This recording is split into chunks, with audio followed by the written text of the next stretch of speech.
Hello, glad to meet you guys and discuss the statistical pressure topic. I'm really excited to prove that this feature actually works. Me too. But I'm a bit skeptical about this feature, that it really works. I mean, come on. Predicting lottery numbers? Hello all, we'll be glad to show that it works and we can fight statistics with, well, better statistics. First, the fundamental question.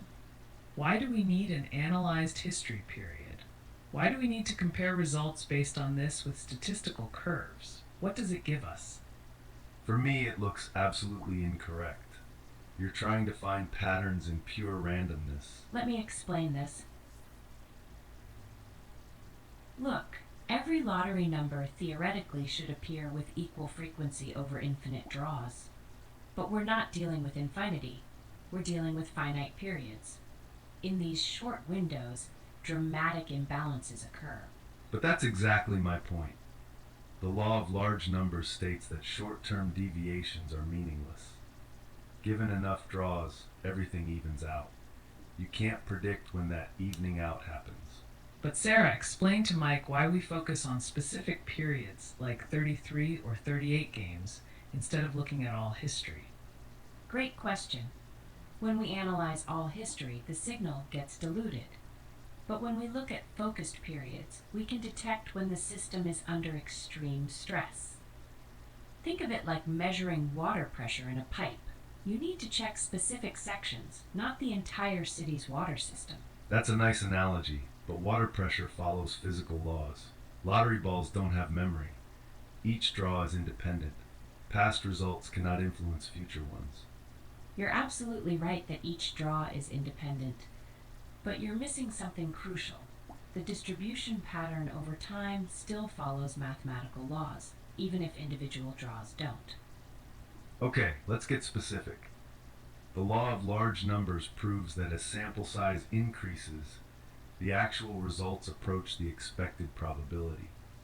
So if I flip a coin 10 times and get 8 heads, that doesn't mean tails is due.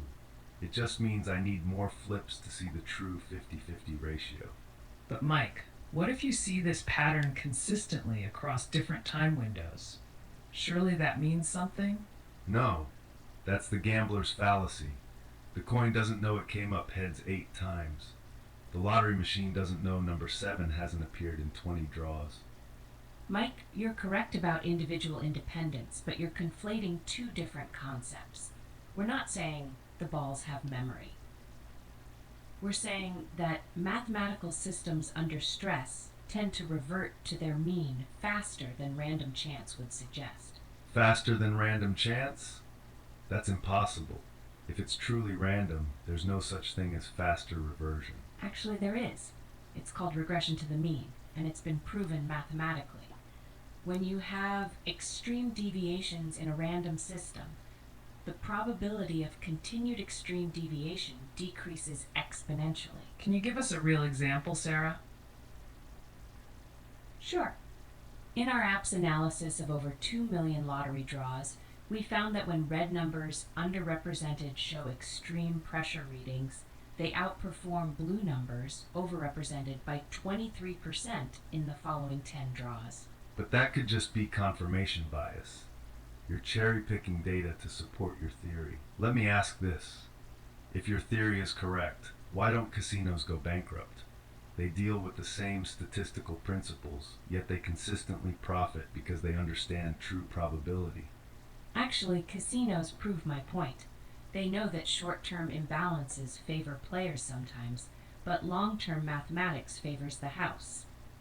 We're using the same principle, identifying short-term statistical stress points. But Sarah, Mike has a point about imbalances. Can you prove that lottery systems actually can't stay imbalanced forever? Absolutely. This is basic statistical mechanics. Let me show you something. See these extreme spikes? When we have a period where blue numbers appear 60% more than expected, the probability mathematics don't just reset, they create increasing pressure for balance. But why? That's what I don't understand. Why can't the system just stay imbalanced? Because we're dealing with finite sample spaces and bounded systems.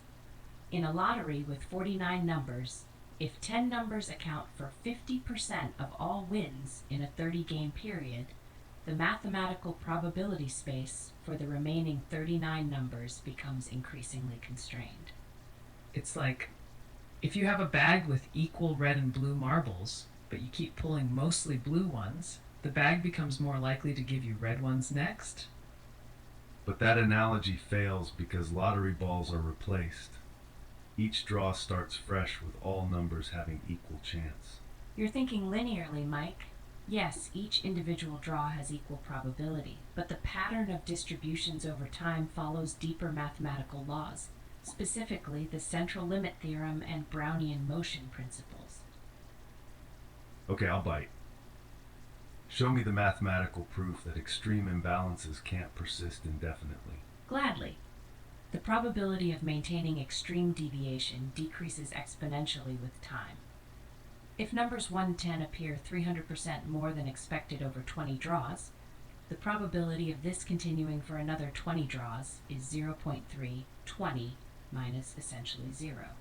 But Sarah, explain it simpler. Mike needs to see why this isn't just the gambler's fallacy. The gambler's fallacy says red is due because black came up 10 times. We're not saying that.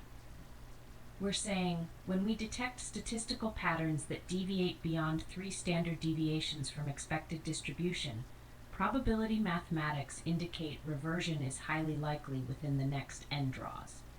But how do you know it's not just random fluctuation that happens to look like a pattern? Because we test it.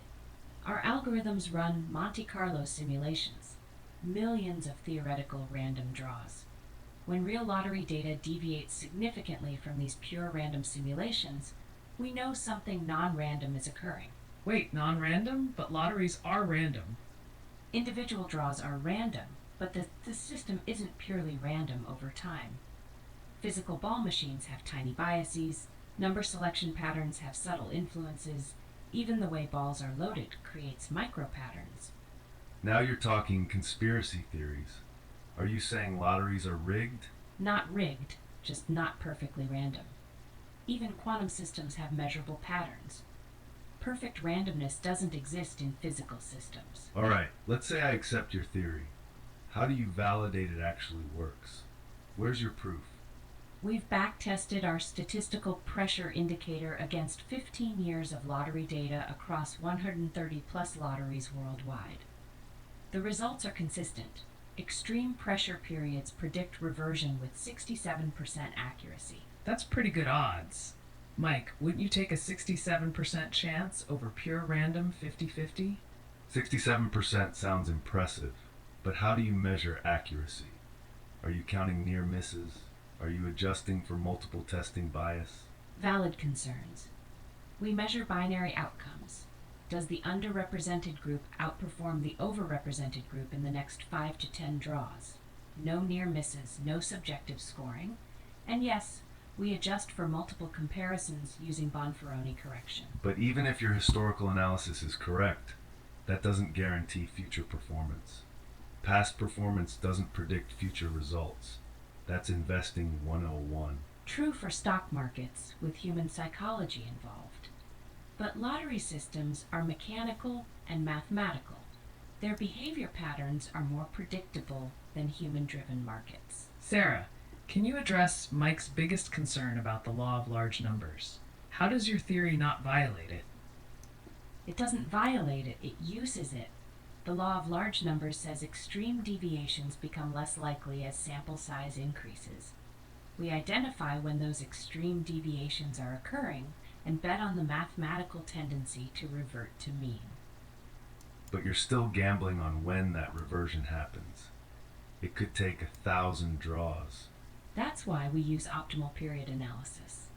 Our algorithms identify the time windows where reversion pressure is highest, typically 5 to 15 draws after extreme pressure detection. Let me ask the hard question.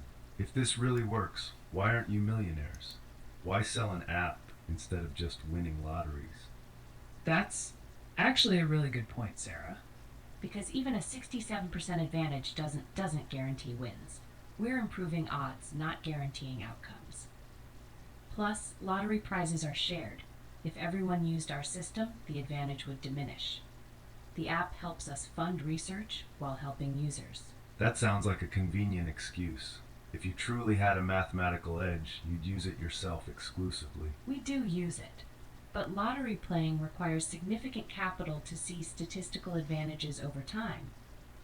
The app democratizes access to these mathematical insights for players who can't invest thousands in testing periods. Sarah, be honest. What's the realistic expectation for users? Improved odds over random selection. If someone plays consistently using our pressure indicators, they should see better hit rates over 6 to 12 months compared to random picks. But lottery is still lottery. Most players will lose money overall. Finally, some honesty. So you're selling hope with slightly better mathematics. No, we're selling mathematical tools. The same way poker players use probability calculators. It doesn't guarantee wins, but it improves decision making. So, Mike, after hearing all this, are you more convinced or still skeptical? I'll admit Sarah's explanations are more sophisticated than typical lottery system scams. The mathematical principles she cites are real, but I still think the edge is too small to matter for practical players. That's fair. We're not claiming miracles, just mathematical improvement over pure random selection. For players who are going to play anyway, why not use better mathematics? I'm convinced there's something here. Even if it's not perfect, any edge is better than no edge, right? Just promise me you'll be honest with users about realistic expectations. Don't sell false hope. Absolutely. Our app clearly states it's for entertainment and mathematical improvement, not guaranteed wins. The goal is smarter playing, not surefire wealth. Well, this has been fascinating. Thanks for the debate, everyone. Same here, still skeptical but intellectually curious. And thank you both for the challenging questions. They help us improve our explanations and stay honest about what we're really offering.